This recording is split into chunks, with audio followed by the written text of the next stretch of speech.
नमस्कार, मेरा नाम है आशीष जायसवाल। आज की कहानी जो है वो जापान की है। जापान जो अपनी टेक्नोलॉजी के लिए तो मशहूर है ही पूरी दुनिया में, साथ ही साथ जापान की पुलिस जो है वो इतनी एडवांस है कि ये कहा जाता है कि मर्डर के 97% केसेस जो हैं वो सॉल्व कर लेते हैं वो लोग। ये कहानी जो आज मैं सुनाने जा रहा हूँ ये थोड़ी सी अलग है।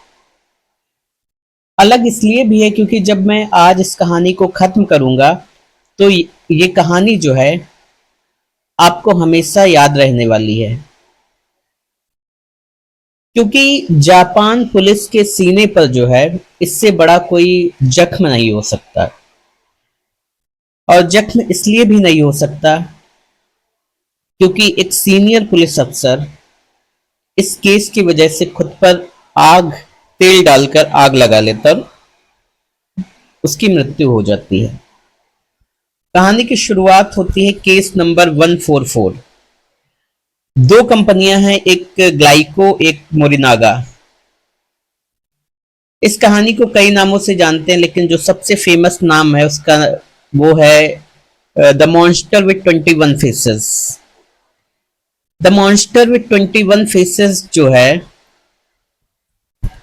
कहानी की शुरुआत जो होती है वो 1980 के दशक में होती है और ये लगभग 1.5 साल तक, लगभग 17 महीने तक ये कहानी चलती है, 17-18 महीने तक।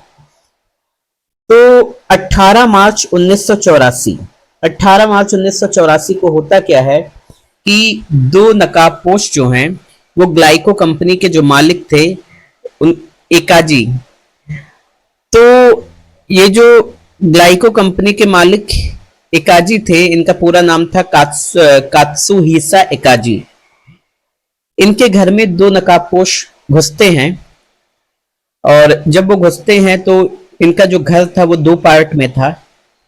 एक में जो है ये अपनी वाइफ और 2 बच्चों के साथ रहते थे, एक जो पास में था उसमें इनकी माँ रहती थी, लेकिन घर में पार्टीशन नहीं था, केवल 2 पार्ट में बना हुआ था। जब नकाबपोश घर में घुसते हैं तो वो जो जिस तरफ इनकी माँ रहती थी उस हिस्से में ये पहुंच जाते हैं और सामने देखते हैं एक 70 साल की जो है बूढ़ी महिला बैठी हुई है। ये लोग जो है करते क्या है कि उनको बंदी बना लेते हैं और पास में जो टेलीफोन रखा था उसी के वायर से उनको बांध देते हैं। इसके बाद जो है ये कहा जाता है कि इन लोगों ने जो चाबी थी वो पहले से ही बना रखी थी। इसके बाद जो है ये पास के गेट से जो है जो दूसरा पोर्शन था उसमें घुसते हैं और दूसरा दरवाजा जब ये खोलते हैं तो इन्होंने देखा जो एकाजी था उसकी वाइफ वहां पे बैठी हुई थी। ये लोग जो है उसके हाथ पैर बांध देते हैं। वो कहती है कि तुम्हें कितना पैसा चाहिए, बोलते मुझे पैसा नहीं चाहिए। अब वो समझ नहीं पा रही थी कि ये लोग करने क्या आए हैं। फिर ये लोग जो है उसके मुंह पर टेप मार देते हैं। अब ये जो है एकाजी को ढूंढ रहे थे। बहुत ढूंढने के बाद जो है वो अपने बाथरूम में था, अपने बच्चों के साथ नहा रहा था। ये लोग बाथरूम में पहुंचते हैं और बाथरूम से ही जो है उसके जिस्म पर कोई भी कपड़ा नहीं था, वो उस वक्त ऐसे ही उठा के जो है उसको कार की पीछे वाली सीट पर जो है डाल देते हैं। कार की पीछे वाली सीट पर डालने के बाद जो है उसको ओसाका के घर में, ओसाका एक वहां पे जगह है, तो ये लोग जो उसको ओसाका के घर में ले जाते हैं। वहीं पे एक सुनसान इलाके में बंदी बना लेते हैं। अब जब ये सारी खबर जो है धीरे धीरे सुबह तक फैलती है तब कंपनी को पता चलता है, कंपनी के एम्प्लॉयज को पता चलता है कि उनके मालिक को किडनैप कर लिया गया। और जापान का जो है बहुत मशहूर बिजनेसमैन, ये कंपनी असल में एक कैंडी बनाती थी, खाने पीने की और भी बहुत सारी चीजें बनाती थी। तो जब धीरे धीरे पता चलता है तो पुलिस जो है वो ढूंढना शुरू करती है, तफ्तीश शुरू करती है। और पुलिस अभी तफ्तीश कर ही रही थी तभी 21 मार्च, ये नहीं 18 को इनका किडनैप होता है। 19 मार्च को एक लेटर आता है। 19 मार्च को जो लेटर आता है उसमें लिखा हुआ था, कंपनी को एक लेटर जाता है, एक पुलिस को लिखा जाता है। जो कंपनी को लेटर जाता है उसमें लिखा था कि हमने तुम्हारे मालिक को जो है किडनैप कर लिया है, और अगर उसकी सलामती चाहे तो 21 मार्च तक, मतलब 3 दिन का समय दिया गया था। 1 अरब येन, 1 अरब येन और लगभग 100 किलो गोल्ड, 220 पाउंड के आसपास जो है इन्होंने कहा कि लगभग 100 किलो गोल्ड जो है, 220 पाउंड, ये मुझे चाहिए। अब यहाँ पे देखा ये जाता है कि 20 और 21 तारीख की रात, अभी पुलिस सारी चीजों फिर से पैसा कहाँ से इकट्ठा किया जाए या कैसे उनको पकड़ा जाए, इस पर सोच ही रही थी कि तभी जो है जो इजाकी थे वो किसी तरह वहां से भाग निकलते हैं।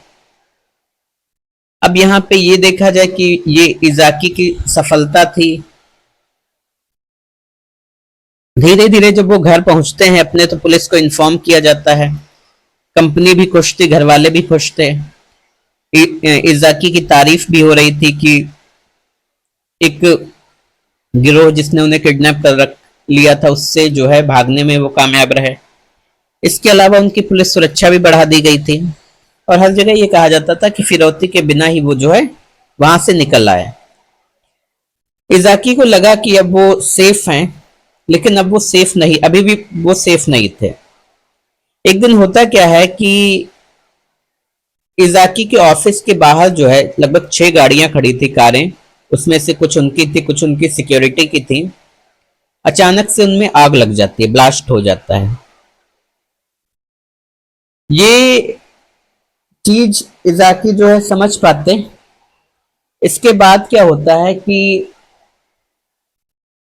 एक दिन उनके फैक्ट्री में जो है एक कंटेनर आता है।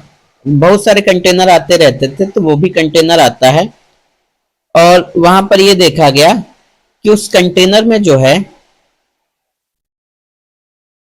हाइड्रोक्लोरिक एसिड भरा हुआ था। अब ये किस लिए भेजा गया, उनका क्या उद्देश्य था, तो ये दो अनहोनी जो है होने से बच चुकी थी, दो चीजों से वो बच चुके थे। जब भी ऐसा कुछ होता था वो इत्तला कर देते थे, जो नकाबपोश थे, जो जिन लोगों ने इजाकी को किडनैप किया था, वो ये सारी चीजें उनको बता देते थे।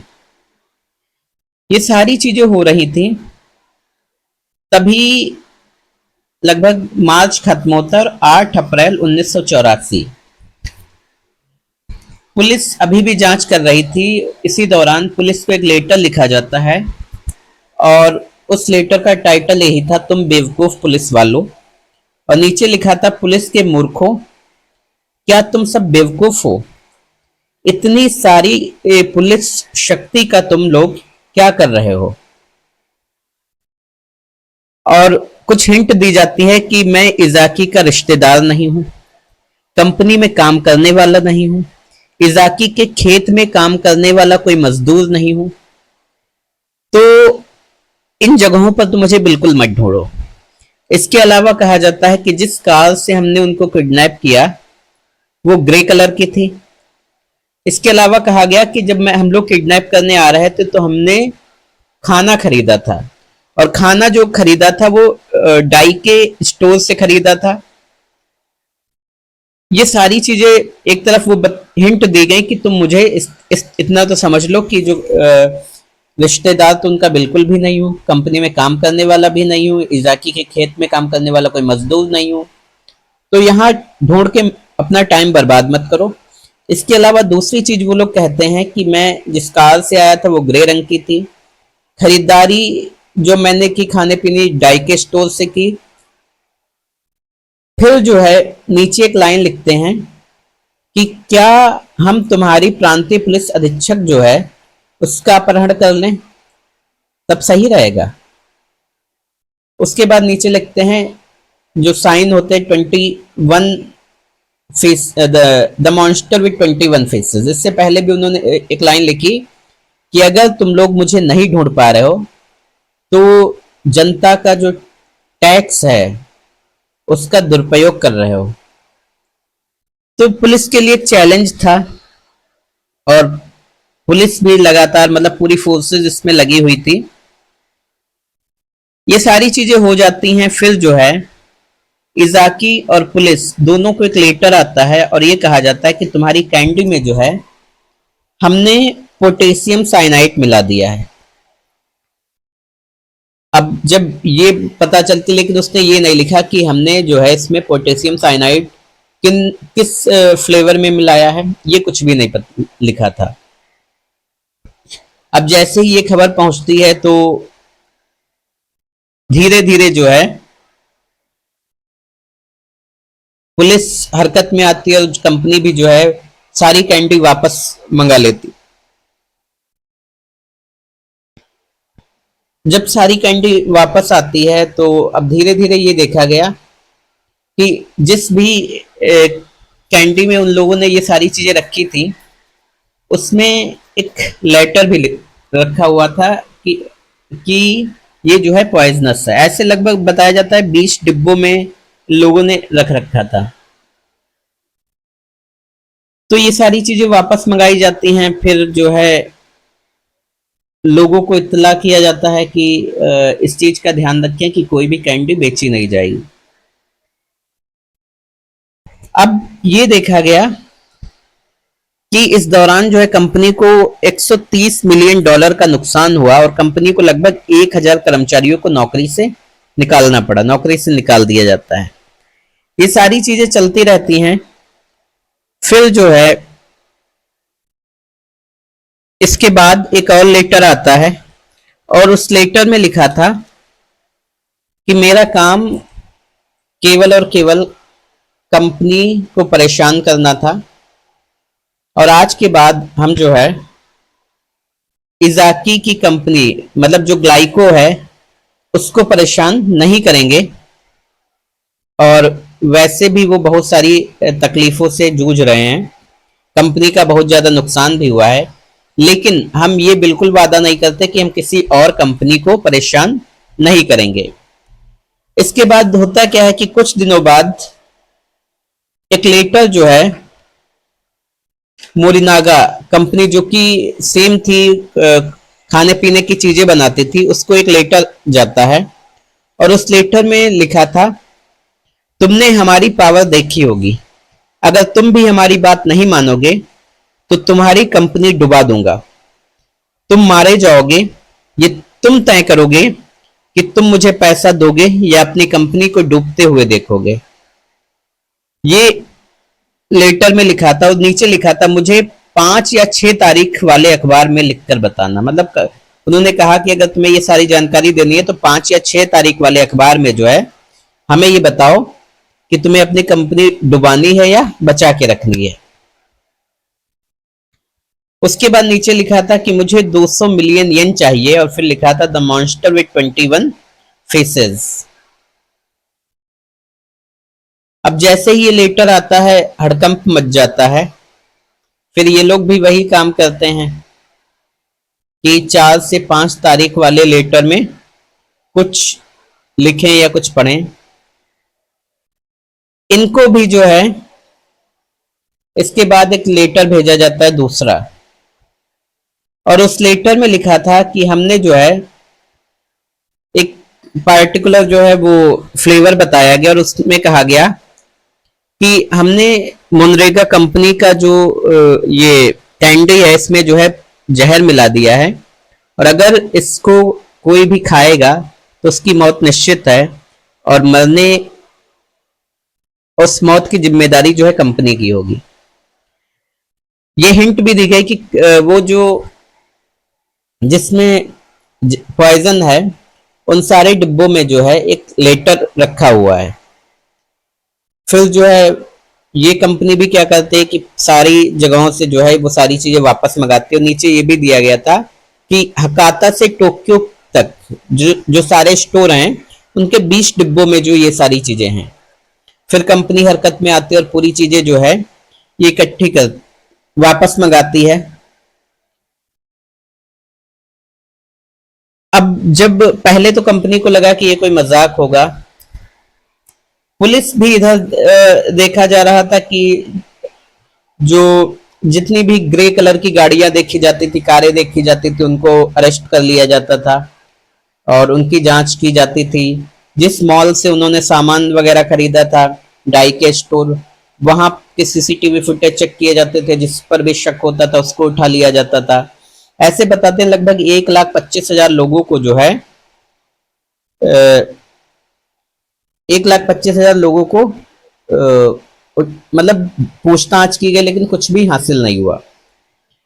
फिर जब वो डिब्बे मंगाए गए, उन डिब्बों को खोला गया तो उसमें सच में लेटर था, और इसके अलावा जो है लेटर था ही, साथ ही साथ ये चेक नहीं किया कि इसमें जो है किसी पॉइजन की मात्रा है या नहीं है उसके बाद, क्योंकि किसी ने खाया ही नहीं था। बाद में जब वो जांच के लिए गई तो कुछ अंश जो है उन कैंडीज में पोटेशियम साइनाइड के मिले, तो ये प्रूव हुआ कि इसमें पॉइजन था। ये सारी चीजें चलती रहती हैं। इसी दौरान जो एक शींगा प्रांत जो था वहां पे, उसके एक पुलिस प्रमुख थे शोजी मोटो। शोजी यामामोटो के लिए जो है ये जो केस था ये चैलेंज बन चुका था, और वो उन्होंने ये ठान लिया था कि हम इसको सॉल्व करके मानेंगे। लेकिन धीरे धीरे केस जो है उनके हाथों से निकलता जा रहा था। फिर अगस्त 1985 में जो है इन्होंने अपने सिर पर तेल डालकर जो है खुद को आग लगा लिया और इनकी मौत हो जाती है। इनकी मौत के बाद जो है वही 21 face the monster with 21 faces एक और लेटर लिखते हैं, और उसमें ये लिखते हैं कि द स्टूपिड पुलिस ऑफिसर, मतलब एक बेवकूफ पुलिस ऑफिसर। और फिर जो है नीचे लिखते हैं कि आज के बाद जो है हम किसी भी कंपनी को परेशान नहीं करेंगे। हमारे नाम से अगर कोई फिरौती या ऐसी चीजें करने की कोशिश करता है तो ये मानिए कि वो कोई बहरूपिया है और वो हम नहीं हैं। इसके अलावा उन्होंने जो है जो शोजो यामामोटो थे उनकी फैमिली को जो है कहा कि हम इस दुख की घड़ी में आपके साथ, ऐसी बहुत सी चीजें उन लोगों ने लिखी। और